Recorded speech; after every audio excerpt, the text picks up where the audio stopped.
அடுத்தவர்களுக்கு கொடுக்கிற போது சிரித்து கொண்டே கொடுக்க வேண்டும் என்ற பண்பாட்டை சொல்லி கொடுத்து வளர்த்த மண்ணியா அந்த மண் எல்லாம் போச்சே. நம்ம எப்படி இருக்கிறோமோ அப்படித்தானே மாறுது, எல்லாமே போச்சே. யார் கொடுத்தாலும் வாங்காது, யார் முகத்திலே முழிக்காது, 2 அடி தள்ளி நில்லு. எவ்வளோ கொடுமைக்கு வந்தோம்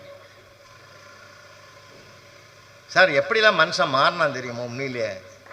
எங்கள் சின்ன மாமனார் சார், அவர் 2வது வேலை வரும்போது கூட அவர் அது என்னம்மா ஒரு நல்லா மாஸ்கெல்லாம் போட்டு ஜம்முன்னு அப்படி வாக்கிங் போகிறதுக்கு குறையவே குறையாது.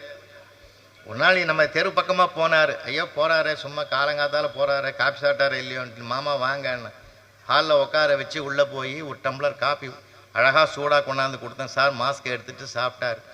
சாப்பிட்டு கண் கலங்கி நின்னார். ஏன் மாமா என்ன ஆச்சு? என்ன? அதெல்லாம் ஒன்றும் இல்லைடா, பெத்த புள்ள கூட என் மேலே அவ்வளோ அக்கறையாக இல்லை. எங்கள் மாப்பிள்ளைன்ற ஒரு உரிமையில் நீ எனக்கு இவ்வளோ செய்கிறியடா. காலங்காத்தால் இந்த சின்ன மாமா நல்லா இருக்கணும்னு கபசர குடிநீர் கொடுத்த பத்தியா?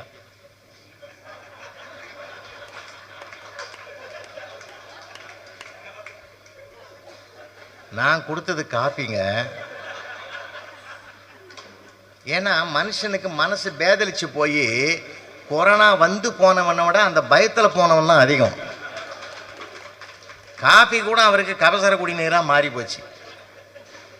போட்டார். போன பிற்பாடு உள்ளே போனேன்.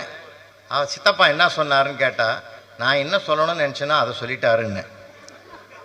ஏன்னா அந்த மனுஷனுக்கு மனசு பேதலிச்சு போயிருந்தது சார். அப்போ இல்லை, யாரை பார்த்தாலும் பயந்தான், எதை பார்த்தாலும் பயந்தான். அதனால்தான் பாரதி சொன்னான், பயமெனும் பேய்தனை கொல்வோம்னா.